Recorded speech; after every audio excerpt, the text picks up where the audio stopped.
30 دسمبر اور پاکستان میں پیر کی شام. آج ابھی تک کی اہم خبریں اور میرا تجزیہ. ایک طرف عمران خان صاحب نے آج اڈیالہ جیل میں بھرپور بات چیت کی ہے جس میں D G S P R کے تمام جھوٹ ایکسپوز کیے ہیں اور ساتھ ساتھ انہیں بہت اچھے سے سکول بھی کیا ہے. بہت امپورٹنٹ بات چیت ہے, اس پر ہم تفصیلی بات کریں گے, لیکن اس سے پہلے آپ کے سامنے ایک بہت بڑا سکینڈل رکھنے جا رہے ہیں. سکینڈل ہے کہ کس طریقے سے چودھری نظام الدین پاکستان کے میڈیا کو خریدتا ہے. وہ میڈیا جو اتنی باواز بلند باتیں کرتا ہے اور قانون, انصاف, جمہوریت کی باتیں کرتا ہے, پھر آپ کو کبھی کبھی سمجھ نہیں آتی کہ اتنا زیادہ ظلم, اتنی زیادہ قتل و غارت, اتنی زیادہ انسانی حقوق کی پامالی, اتنی زیادہ کرپشن, اور یہی میڈیا پارٹنر ان کرائم کیسے بن جاتا ہے. آپ کو بتائیں گے کہ چودھری نظام الدین کس طریقے سے ان کے ضمیر خریدتے ہیں اور ضمیروں کے سودے کس طریقے سے کیے جاتے ہیں. آپ کو یہ بھی بتائیں گے کہ آپ کی سمجھ میں شاید ایسا ہو کہ جن کو ہم لفافہ جرنلسٹ کہتے ہیں, غالباً لفافوں کے اندر پیسے ڈال کے ان کو دیے جاتے ہوں گے چودھری صاحب کی طرف سے. نہیں, ایسا نہیں ہے. جو پیسہ دیا جاتا ہے وہ شاید لفافوں میں کیا بوریوں میں بھی نہ آئے. آپ کے سامنے جو سکینڈل رکھیں گے آپ کو سمجھ آئے گی کہ میڈیا کے لوگ, پھر سارے نہیں ظاہر ہے لیکن زیادہ تر لوگ جو اس وقت ہیں, وہ کیوں ان پر سناٹا چھایا ہے, یا اگر بول رہے ہیں تو وہ ظالم کے لیے بول رہے ہیں. نیشنل پولیس فاؤنڈیشن, اس کے پاس بہت ہی قیمتی زمین ہے اور زمین ہے E11 میں. وہاں پر ایک پاکستان کے بڑے نجی ٹی وی, جی ہاں بڑے نجی ٹی وی, نام اس لیے نہیں لے رہا, مجھے کوئی ڈر نہیں ہے, لیکن میری پارٹی کو, عمران خان صاحب جیل میں ہیں, ان کو نقصان ہوگا, مزید ذاتی دشمن بن جائیں گے. اس لیے میری ذات کو تو فرق نہیں پڑنا, خان صاحب کی ذات کے لیے میں یہ نام فی الحال نہیں لے رہا. وقت آنے پر, ویسے تو سبھی کو پتہ ہے, جب میں سارا سکینڈل بتاؤں گا آپ کو سمجھ آ جائے گی کہ میں کس کی بات کر رہا ہوں, لیکن بہرحال پھر بھی میں نام نہیں لے رہا. نیشنل پولیس فاؤنڈیشن کی بہت ہی مہنگی زمین, اور اس کے اوپر آنکھ رکھی ایک بڑے میڈیا چینل کے صاحبزادے نے. ایک صاحبزادے وہ بڑا میڈیا چینل چلاتے ہیں, ڈرامے بھی بناتے ہیں, اور اس کے ساتھ ساتھ ان کا نیوز کا بھی سسٹم ہے, اور ان کے پاس بڑے بڑے جرنلسٹ ہیں, جیسا کہ آسماں شرازی صاحبہ, جیسا کہ کسی کے باپ میں جرت نہیں کہ مجھے کوئی بتائے کہ کیا کرنا ہے, ہمارے لونڈا لپاڑا جی. تو یہ جو خونخوار قسم کے بڑے بڑے بڑے, آپ کو پتہ ہے, اصول پسند صحافی جن لوگوں کے پاس ہوں تو پھر ان کی طاقت تو ہوگی, اور پھر چودھری نظام الدین ان کے کہنے پر کچھ نہ کچھ تو کر دیں گے. تو یہ نیشنل پولیس فاؤنڈیشن کی زمین تھی. ایک کنال کی قیمت تقریباً 60 کروڑ روپے کے قریب. یہ ہم نہیں کہہ رہے, یہ بھی ایک پاکستان کا ٹی وی چینل اور پاکستان کے اپنے ٹی وی چینلز کے جو رپورٹر ہیں, مثلا طلال چودھری صاحب, طلال چودھری یہ جرنلسٹ ہیں, یہ وہ نون لیگ والے طلال چودھری کی بات نہیں ہو رہی, وہ یہ سٹوری لے کے آئے ہیں, ان کا کریڈٹ ہے. اور سٹوری یہ ہے کہ جو 60 سے 80 کروڑ روپے کنال والی زمین ہے, وہ تقریباً 14 کنال زمین 1 ارب روپے میں دے دی گئی. آپ درست سن رہے ہیں, 14 کنال زمین, 8 کنال کا وہ پلاٹ ہے, لیکن اس کے ساتھ جہاں پر لائٹس لگی ہوتی ہیں, جو سڑکیں ہیں, جو کامن ایریا ہوتا ہے, اس سب کو اکٹھا کر کے اور اس پلاٹ کے اندر ڈال دیا گیا, اور یہ 14 کنال کا تقریباً پلاٹ بنایا گیا. اور اس پلاٹ کو ایک ایسی بولی کے ذریعے, میں بعد میں آپ کو بتاتا ہوں کہ اس کے نظام الدین اور میڈیا کہاں سے انوالو ہوتے ہیں, وہ بھی سب کچھ بتاتا ہوں, لیکن پہلے یہ جو کارروائی ڈالی گئی وہ آپ کو بتا دوں کہ وہ 14 کنال کا جو پلاٹ بنایا گیا اس کو 1 ارب روپے میں دے دیا گیا, جس کی قیمت شاید 8 سے 10 ارب, کم از کم 10 ارب روپے بنتی ہو اس زمین کی. اور راتوں رات اس کے اوپر قبضہ بھی کروا دیا گیا, اور صرف 10 کروڑ روپے دے کے یا 12 کروڑ روپے دے کے, جی ہاں 10% ادائیگی کر کے, 1 ارب میں کیونکہ دیا گیا, صرف 10 کروڑ روپے دے کر, جو اس کے چند مرلوں کی قیمت ہوگی اس پورے پلاٹ کی, کیونکہ ہم نے آپ کو بتایا کہ ایک کنال وہاں 60 سے 70 یا 80 کروڑ کی ہے, صرف 10 کروڑ روپے کی پیمنٹ کر کے اس پلاٹ کے اوپر قبضہ کر لیا گیا, 4 دیواری بنا لی گئی, اور اب وہاں پر اپنا کام شروع کیا جا رہا ہے.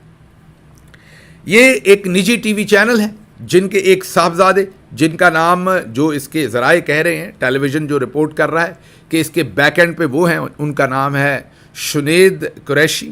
یہ اب شنید ہے یا شنید ہے, میرا خیال شنید قریشی. اور ان کی صاحبزادیاں ہیں غالباً جو فرنٹ پر ہیں, اور ان کا نام ہے شانزے شنید اور مومل شنید. ان کی کمپنی ہے جس نے یہ خریدا ہے. اب یہ جو شنید قریشی صاحب ہیں، یہ ایسا نہیں ہے کہ یہ صرف اور صرف بھائی ہیں کسی میڈیا ٹائکون کے، بلکہ یہ شاید اس کے ڈائریکٹر بھی ہیں، ون آف دا ڈائریکٹرز بھی ہیں اس نیوز سسٹم کے یا اس پورے میڈیا ہاؤس کے۔ اب ہوا اس طریقے سے کہ ان کو کامیاب کرنے کے لیے ان میں سے پھر ایک بھائی صاحب جو ہیں ان کی بیگم اور ایک فوجی، بڑے فوجی عہدے، بہت بڑا عہدہ تو نہیں ہے لیکن بہت اہم عہدہ ہے، یہ ساری دھاندلی مار کٹائی آپریشنز میں اس شخصیت کا بھی بہت سارا کام ہے، اور وہ اس ٹائم غالباً سرونگ ہے پاکستان ملٹری کے اندر۔ ان کی بیگم اور ان میں سے ایک صاحب کی بیگم جو ہے وہ آپس میں بہنیں ہیں۔ آج کل یہ جو بیگموں کی رشتہ داری ہے، یہ بھی پاکستان کو لے ڈوبا ہے۔ آپ کو پہلے ہی محسن نقوی صاحب کا سارا قصہ پتہ ہے، اور وہ پاکستان کو کتنے مہنگے پڑ رہے ہیں، اور اب یہ ایک اور شخصیت ہیں جن کا اس لیول پہ تو رشتہ نہیں ہے، لیول تو نیچے ہے لیکن لیول بڑی امپورٹنٹ جگہ پہ بیٹھا ہوا ہے، اس لیے شاید انہوں نے بھی کوئی نہ کوئی تھریڈز ہلائے ہوں اور یہ بینیفٹ دلوایا ہو۔ ہوا کچھ یوں کہ یہ نیلامی ہونی تھی، جسے آپ کہیں بڈنگ ہونی تھی، اور بڈنگ کے قوانین یہ ہیں کہ بہت ساری پارٹیز اس میں حصہ لے سکتی ہیں، بڈنگ کر سکتی ہیں اور پھر یہ پلاٹس خرید سکتی ہیں۔ لیکن یہاں پر اسپیشلی یہ کیا گیا کہ کرائیٹیریا ہی ایسا بنایا گیا کہ کوئی اور کمپنی اس میں حصہ نہ لے سکے۔ کہا گیا کہ صرف I T company who, number 1، پھر آئی ٹی کمپنی ایسی ہو جو 1 سال سے باہر سے پیسہ لا رہی ہو، نمبر 2، اور نمبر 3 اور بھی ایسے کرائیٹیریا سارے بنائے گئے کہ صرف اس کی غالباً مالیت نیٹ ورتھ جو ہے وہ 4 ارب کے 8 ارب سے اوپر کی ہو۔ تو ایک کسٹم میڈ کرائیٹیریا بنایا گیا جو صرف اسی کمپنی کے لیے ہو۔ 2 کمپنیز نے صرف اس میں شمولیت کی، جو دوسری کمپنی تھی وہ بھی بیچ میں ایسے ہی لگ رہا ہے کہ انہوں نے بھی ایسے ہی شمولیت کی تھی، آپ سمجھ ہی گئے ہوں گے، انہوں نے بھی خانہ پوری کی تھی۔ شمولیت انہوں نے شروع میں کی، وہ سکروٹنائز ہوئی، وہ اس لسٹ میں آئیں کہ وہ بولی کر سکتی ہیں، بولی انہوں نے نہیں دی۔ انہوں نے بھی اوپن گراؤنڈ چھوڑا ایک ہی کمپنی کے لیے، اور اس ایک کمپنی نے 1 ارب 8 کروڑ روپے کی بولی دی۔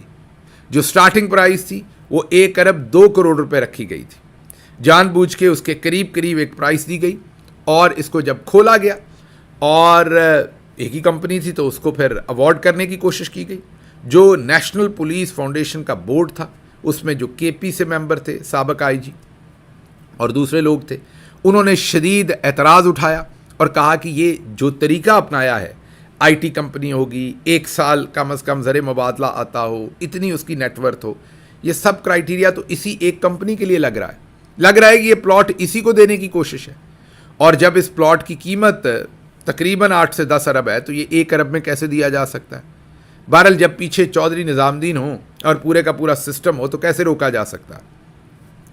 تو روکا نہیں گیا۔ اب جب میں یہ کہہ رہا ہوں کہ چودھری نظام الدین، تو اس کا مطلب یہ نہیں کہ اوپر بڑی سرکار، نہیں، یہ درمیان میں جب بڑی سرکار کام ڈالتی ہے تو پھر نیچے بھی سارے کام ڈالتے ہیں۔ یہ پورے کا پورا ایک کلچر بنتا ہے، جب اوپر والا کرپشن کرتا ہے یا کرپشن کرنے دیتا ہے یا کرپشن کرنے والوں کو سہولت کاری ملتی ہے یا ان کی سرپرستی ملتی ہے، تو نیچے والے بھی کہتے ہیں کہ فری فار آل، لوٹ لو جو لوٹ سکتے ہو، تھوڑا سا ہی زمانہ ہے اور اس کے اندر جو کر سکتے ہو کرو۔ تو پھر نیچے والے بھی، تو کیونکہ یہ چودھری نظام الدین کے ایک چھوٹے سے کوئی ننے مننے سے نظام الدین تھے، تو اب بڑی بڑی جو شخصیات ہیں ان کی آنکھیں نگاہیں پڑ گئی ہیں اسکینڈل کے اوپر۔ اب آگے کیا ہو رہا ہے وہ بھی بتاتے ہیں، لیکن بہرحال مختصر یہ کہ یہ پورے ایک ارینجمنٹ کے ساتھ یہ 1 ارب میں یہ پراپرٹی دی گئی، 10 کروڑ روپے یا 12 کروڑ روپے اس کے جمع کروائے گئے، 10%، راتوں رات اس کے اوپر قبضہ بھی کر لیا گیا، یہ ٹرانسفر بھی ہو گئی۔ ٹرانسفر کا مطلب کہ اس میں رائٹس دے دیے گئے کہ آپ وہاں 4 دیواری کر لیں، اور انہوں نے 4 دیواری کر کے اپنا قبضہ بھی کر لیا تاکہ اب کوئی عدالت بھی کچھ نہ کر سکے۔ اب کیونکہ چھوٹے نظام الدین نے کام کیا تھا اور گیم ڈال دی بڑی، 1 ارب میں 10 ارب کی پراپرٹی لے لی، تو اب پھر کوئی نہ کوئی اوپر سے پڑا ہوگا، اس نے کہا ہوگا ہمارا حصہ۔ اب ایف آئی اے نے اس کی انکوائری کھول دی ہے۔ اب آپ کو لگا ہوگا انکوائری ہوگی تو کوئی نہ کوئی سچ کا سامنا ہوگا سامنے، نہ، پاکستان میں جب انکوائریاں ہوتی ہیں وہ اس لیے نہیں ہوتی۔ مجھے ابھی بھی اچھی طرح سے یاد ہے کہ میں جب اپنے بہت سارے مقدمے بھگت رہا تھا تو ایک کیس کے اندر ایک پولیس آفیسر جو ہے وہ حاضر ہوا، اور اس کا کیس بعد میں لگا تھا، تو وہ میرے پاس آ کے بیٹھ گیا، بات چیت ہونا شروع ہو گئی۔ انہوں نے کہا آج یہ جس کیس میں ملزمان کو لایا ہوں ان کو کسی صورت ضمانت نہیں ملے گی، بہت میں نے واٹر ٹائٹ کیس بنایا ہے، اور یہ کر دیا اور وہ کر دیا، پورا ہی انہوں نے داستان سنائی. اس کے بعد تھوڑی دیر کے بعد جب کیس کی سماعت ہوئی تو جج صاحب نے انہیں فارغ کر دیا. تو اس پولیس آفیسر نے بعد میں مجھے بتایا کہ ہم کئی دفعہ سخت کیس بنا کر لاتے ہیں، بہت محنت کرتے ہیں، لیکن پیسہ اوپر چل جاتا ہے. اس نے کہا کہ جب ہم سخت کیس بنا رہے ہوتے ہیں اور اسے واٹر ٹائٹ کر رہے ہوتے ہیں تو اس میں ایک خدشہ یہ بھی ہوتا ہے کہ اس سے جج صاحب کا ریٹ بڑھ جائے گا. ہم کسی اور کا ریٹ بڑھا رہے ہیں. جتنا کیس سخت بنائیں گے، جتنے اس میں ثبوت ڈالیں گے، کوئی اور زیادہ پیسہ کما جائے گا. جتنا ایزی کیس ہو جائے گا یا نیچے ہی ایس ایچ او پیسے لے کے چھوڑ دے گا تو اس بندے کا کام بھی آسان میں ہو جائے گا اور ایس ایچ او کی بھی دیہڑی لگ جائے گی. جتنا کیس اوپر مہنگا بنا کے بھیجیں گے تو اصل میں وہ جو ہم مہنگا کہہ دیا، جو بڑا جاندار کیس بنا رہے ہیں، وہ اصل میں تو پروسیکیوشن کی مدد کر رہے ہیں نا، لیکن اصل میں ہم انہیں قانون کے مطابق مدد نہیں کر رہے. تگڑا کیس بنا کر ہم ان کو مدد کر رہے ہیں کہ وہ زیادہ پیسے لے سکے. کیسا کام ہے کہ جو کام عوام کے فائدے میں ہونا چاہیے وہ اوپر جج صاحب یا پروسیکیوٹر کے فائدے میں ہوگا. بہرحال یہ ویسا ہی بات ہے کہ اب جب انکوائری ایف آئی آر نے کھولی ہے تو آپ کو لگ رہا ہوگا کہ اس میں سے کچھ پاکستان کے لیے اچھا نکلے گا. اس میں سے بڑا ریٹ طے ہوگا. یہ کہا جائے گا کہ 10 ارب کی چیز آپ اکیلے 1 ارب لے گئے، اس میں فلاں کا اتنا حصہ تھا، تو اب 2-3 ارب روپے اور نکالے جائیں گے. ہاں، اگر اس خاندان نے کہا کہ نہیں، ہم تو میڈیا والے ہیں، ہم سے آپ نے اور پیسے کیسے لینے ہیں، تو پھر یا تو ضمیر کا سودا مزید کرنا پڑے گا. جہاں پر آسمہ شرازی صاحبہ، اب ان کو یہ سٹوری کرنی بھی چاہیے اپنے شو کے اندر، دیکھتے ہیں کرتے ہیں کہ نہیں. ہم نے نام بھی بتا دیے ہیں کہ شنید قریشی اس کے پیچھے ہیں. یہ شانز شنید اور مومل شنید کے نام آ رہے ہیں. پاکستانی میڈیا رپورٹ کر رہا ہے اور پاکستان کے میڈیا کے اوپر یہ پرنٹ میں بھی رپورٹ ہوا ہے اور اب ٹیلی ویژن پر بھی رپورٹ ہوا ہے. اب دیکھتے ہیں کہ لونڈا لپاڑا جی یا آسمہ شرازی صاحبہ اپنے شو کے اندر اس کو کرتے ہیں یا نہیں، یا ان کے لیے اس چیز کی کوئی ورتھ ہی نہیں ہے کہ پاکستان کے اندر 10 ارب کی چیز 1 ارب میں لے لی اور اس کے الزامات ان تک پہنچ رہے ہیں. ان تک اس لیے پہنچ رہے ہیں کہ وہ بھی اس میں شامل ہیں. ان کی آواز اور ان کے اثر کی وجہ سے یہ خرید و فروخت جو ہے یہ کی جاتی ہے. بہرحال آگے چلتے ہیں. اب چودھری صاحب، جیسے میں نے آپ کو کہا کہ یہ انکوائری کھولی گئی ہے، تو اب چودھری صاحب جو ہے وہ اس انکوائری میں جو بھی بڑا چودھری ہوگا وہ اس حساب سے اپنا حصہ لے گا. تو دیکھتے ہیں یہ معاملہ کدھر چلتا ہے. آپ کو صرف یہ بتانا تھا کہ یہ وہ طریقے ہیں جس سے ضمیر خریدے جاتے ہیں. آپ اکثر سوچتے ہیں کہ یہ میڈیا جو ہے وہ بالکل ہی جھوٹ کے ساتھ کیسے کھڑا ہے. اب چلتے ہیں عمران خان صاحب کی جو بات چیت ہے میڈیا کی اس کی طرف. آج انہوں نے بنیادی طور پر یہ کہا ہے کہ ملک عدم استحکام کا شکار ہے اور اس کی 4 وجوہات ہیں. جو رول آف لا ہے ختم کر دیا. ملٹری کورٹس کی انہوں نے بات کی. انہوں نے کہا کہ سپریم کورٹ کے آئینی بینچ نے تباہی کر دی، اپنا منہ کالا کر دیا. اس کے بعد انہوں نے دوسری بات کہی کہ جب یہ رول آف لا ختم ہو گیا تو فورن انویسٹمنٹ نہیں آئے گی. اور دوسری طرف جو ملٹری کورٹس میں سزائیں دی گئی ہیں یہ غلط، اس سے جی ایس پی پلس بھی خطرے میں چلا گیا ہے. انہوں نے کہا کہ انٹرنیٹ کی بندش، نوجوان جو اپنا کام کر رہے تھے، کچھ نہ کچھ پیسے کما رہے تھے، پی ٹی آئی کو ٹارگٹ کرنے کے لیے انٹرنیٹ بند کیا گیا. اب وہ انٹرنیٹ کی بندش کا بھی ملک کو نقصان ہو رہا ہے. اور پھر جو I S I, military intelligence اور ان کا سیاسی جوڑ توڑ میں سارا کام ہے، یہ پارٹی چھوڑ دو یا رکھ لو، اس سے انہوں نے سیاسی عدم استحکام بھی برپا کر دیا. اور آخری بات انہوں نے دہشت گردی پر کی اور انہوں نے کہا کہ D G S P R نے بالکل مکمل جھوٹ بولا. انہوں نے تاریخوں کے ساتھ بتایا کہ جن باجوہ کی یہ اسکیم تھی اور جب یہ ہماری کیبنٹ کے سامنے پریزنٹ ہوئی تو انہوں نے نام لیے باقاعدہ، نور الحق قادری، مراد سعید اور جو کے پی سے بہت سارے لوگ تھے اور ان علاقوں سے، انہوں نے اس کی شدید مخالفت کی. اور پھر فیصلہ یہ ہوا کہ جو بھی یہ کریں گے یہ ان نمائندوں کو اعتماد میں لے کر کریں گے. پھر انہوں نے کہا کہ اکتوبر 2021 میں جنرل فیض حمید کا تبادلہ ہو گیا اور اس کے بعد کبھی بھی یہ بات چیت ہمارے سامنے نہیں لائی گئی. ہمیں نہیں بتایا گیا کہ انہیں بات کر لیا گیا، کرنا ہے، کیا کرنا ہے، کیونکہ اس کے بعد اس پالیسی کو ہم سے ڈسکس نہیں کیا گیا. پھر ہماری حکومت چلی گئی اور اس کے بعد یہ پی ڈی ایم نے سب کچھ کیا، لیکن D G S P R جو ہیں وہ بڑی ڈٹھائی اور جھوٹ کے ساتھ یہ سب کچھ ہم پر ڈال رہے تھے، انہوں نے ایکسپوز کیا. پھر انہوں نے D G S P R کو یہ بھی کہا کہ کنویں سے کتنا بھی پانی نکال لیں مسئلہ حل نہیں ہونا. مسئلہ تبھی حل ہونا ہے جب اصل مسئلہ ہم حل کریں گے، اور اصل مسئلہ رول آف لا ہے، اور اصل مسئلہ یہ کہ آپ اپنے بنیادی رول کی طرف واپس جائیں جو آپ کا ہے، بارڈر کی حفاظت کریں. اور یہ جو سیاست کے اندر آپ سب کچھ کر رہے ہیں یہ نہ کیا جائے. انہوں نے کہا کہ پہلے 9 مئی کو مجھے پکڑا گیا، کالر سے پکڑا گیا، ڈنڈے مارے گئے، توڑ پھوڑ کی گئی، ہیوملیٹ کیا گیا، اور مقصد تھا کہ لوگ ریاکٹ کریں. لوگوں نے ریاکٹ کیا تو پھر اس دن 25 لوگوں کو شہید کر دیا. الٹا 9 مئی کیا گیا خود اور ڈال ہم پر دیا گیا. لوگ بھی ہمارے شہید کیے اور پرچے بھی ہم پر کر دیے. پھر زبردستی لوگوں کو پارٹی سے چھڑوایا گیا, لوگوں کو پارٹی سے الگ کیا گیا اور لندن میں ایک معاہدہ کیا گیا اور تحریک انصاف چھوڑنے والوں کو ریوارڈ کیا گیا. جنہوں نے نہیں چھوڑا ان پر مقدمے کیے گئے. تو انہوں نے کہا کہ 9 فروری کا جو 9 مئی کا بیانیہ تھا وہ 8 فروری کو لوگوں نے دفن کر دیا, لیکن یہ لوگ نہ اس کو سننا چاہتے ہیں نہ اس کو دیکھنا چاہتے ہیں. تو یہ تھی عمران خان صاحب کی گفتگو. یقینی طور پر انہوں نے D G S P R کو اسکول بھی کیا ہے اور انہوں نے یہ بھی کہا کہ اگر آباد کاری کی وجہ ہے تو پھر مغربی بارڈر کے پار آپ بمباری کیوں کر رہے ہیں, وہاں تو آباد کاری کا مسئلہ نہیں ہے. پھر انہوں نے کہا بلوچستان میں اتنی دہشت گردی کیوں ہو رہی ہے, یہ سب کچھ ناقص پالیسیوں کی وجہ سے ہے, ان کو کریکٹ کرنا جو ہے وہ بہت ہی ضروری ہے. اگلی خبر آپ کے سامنے کسانوں کے بارے میں رکھتے ہیں. کسانوں پر پنجاب میں بہت ہی زیادہ مہربانی کر دی گئی ہے. جو آبیانہ تھا, جو پانی سے ریلیٹڈ ٹیکس لیا جاتا ہے, وہ 440 روپے سے بڑھا کے 2400 روپے فی ایکڑ کر دیا گیا ہے. ماشاءاللہ کسان کی پہلے گندم تباہ کی, اب گنا تباہ کیا, اب ٹیکس بھی زیادہ کر دیا ہے. اب 440 روپے فی ایکڑ سے بڑھا کے 2400 روپے فی ایکڑ کیا گیا ہے. اس وقت کیا گیا ہے جب کسان کی قوت خرید پہلے ہی برباد ہو چکی ہے, مزید اس پر بوجھ ڈالا گیا ہے. اگلی خبر آپ کے سامنے رکھتے ہیں کہ پاکستان نمبر 1 کے قریب ہے. ہم دوسرے نمبر پر ہیں پوری دنیا میں صحافیوں کو قتل کیے جانے پر.